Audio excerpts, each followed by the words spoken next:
Hey, this is Shawn Mashey. This is where I live. This amazing spot that looks even more spectacular when it's green in the summer or covered with snow. But it is my sanctuary and has been the sanctuary for thousands of other people who have come here for romantic getaways or individual couple or group retreats, where we've shared the enduring undoing of their thinking that helped me to get to this amazing lifestyle of freedom and contribution that I now have.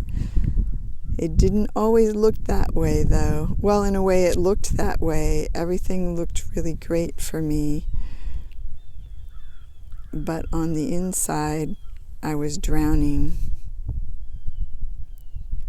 I'll tell you more about that in a minute, but first I want to introduce you to you. This is you, and that's why I'm planning to not show myself in this video, but to keep the focus on the sparkling essence that is you.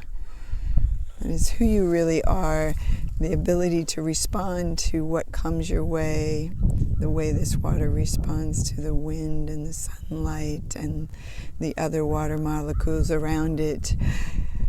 We can go through life feeling completely supported, and yet that wasn't my story. Even though things looked good on the outside, I had the high-powered job and had written a book that was taking me around the world on speaking engagements, having a really big impact on deaf children and their families. I had my dream marriage to a professor, and we had adopted a child, and all was well, or so it seemed. But I was very driven.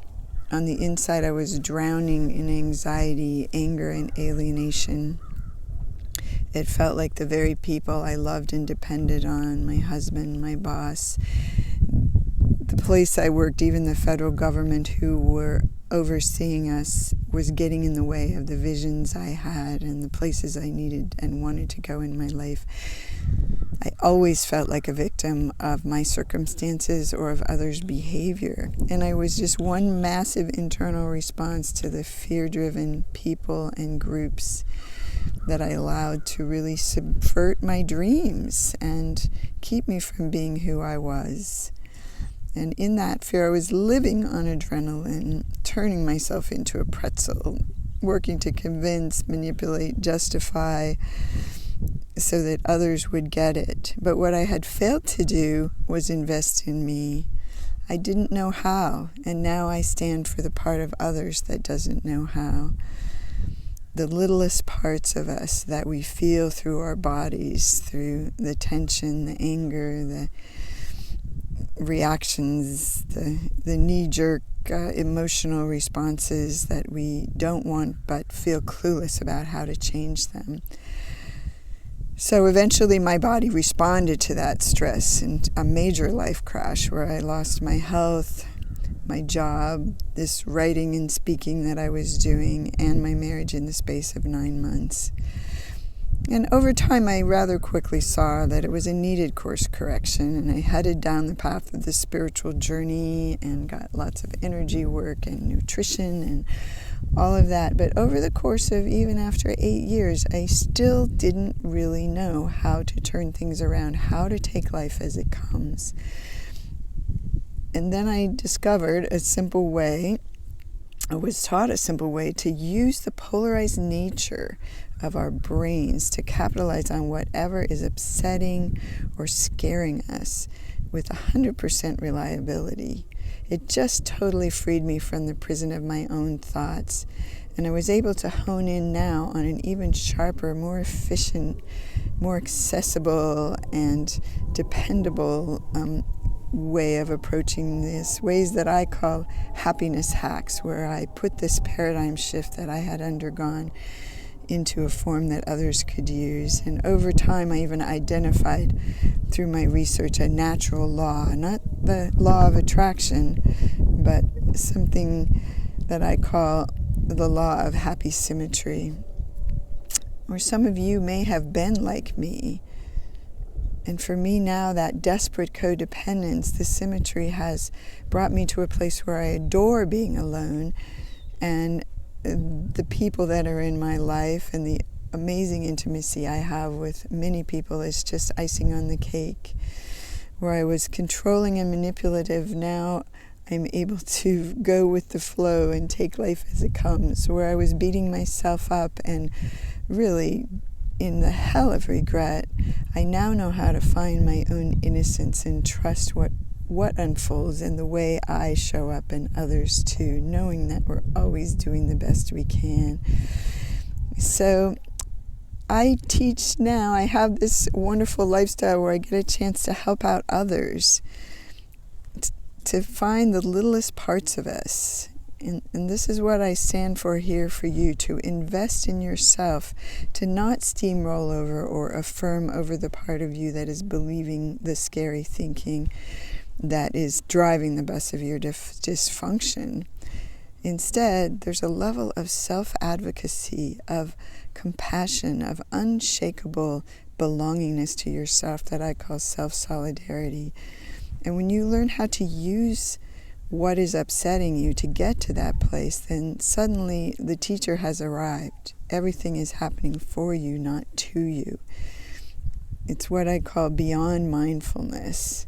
And I use it in programs like this symmetry of self-solidarity and radical relationship relief, and particularly one I love, exponentially evolving via entrepreneurship, because I've seen that business, like marriage, like raising our grown children or caring for our aging parents, these are the grad school of spiritual development. They bring us non-stop opportunities to follow the trail of that anger and anxiety and alienation, so that even people who have been on the long spiritual journey but still weren't happy with their level of equanimity are getting amazing results in their lives.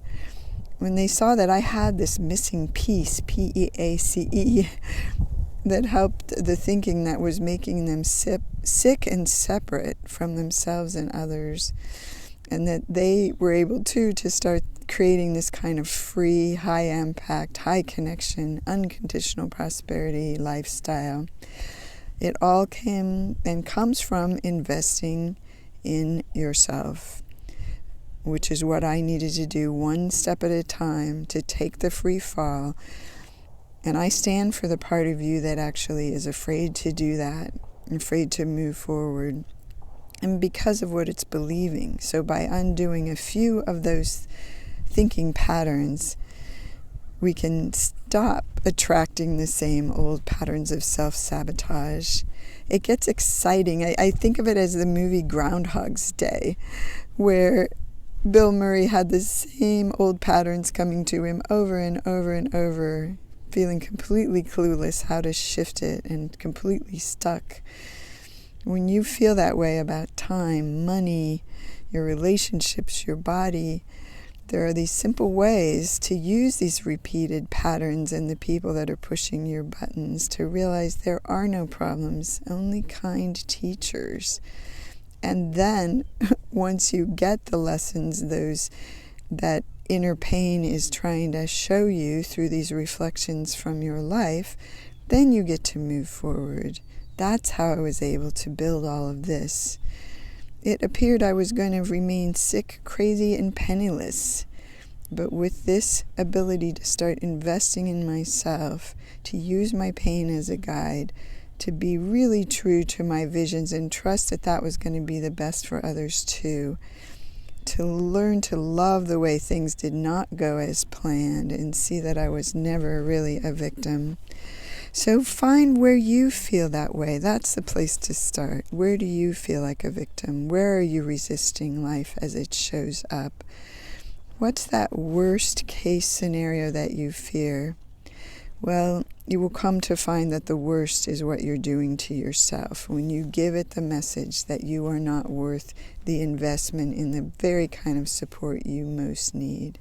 So just remember, you are this. You are these sparkles. It's all here for you. I'll see you soon. Take care.